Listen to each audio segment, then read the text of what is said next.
Hello friends. இந்த வீடியோவில் 10th standard Tamil புக்கில் பன்முக கலைஞர் அப்படிங்கிற டாப்பிக்லேருந்து கலைஞர் அவர்களால் எழுதப்பட்ட சிறுகதைகள் தான் நம்ம ஷார்ட்கட்டாக பார்க்க போகிறோம்.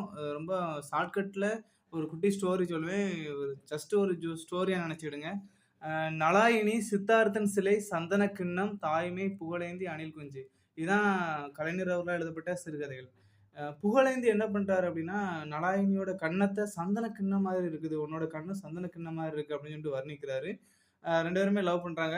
லவ் பண்ணி 1 இயர் கழிச்சு மேரேஜ் பண்ணிடுறாங்க. மேரேஜ் ஆகி ஒரு 1 வருஷமா குழந்தை இல்லாம இருக்குது. சரிங்களா? உடனே என்ன பண்றாங்க அப்படின்னா, புத்தர் கௌதம புத்தர் இருக்காரா, அவருடைய இயற்பெயர் தானே சித்தார்த்தர்.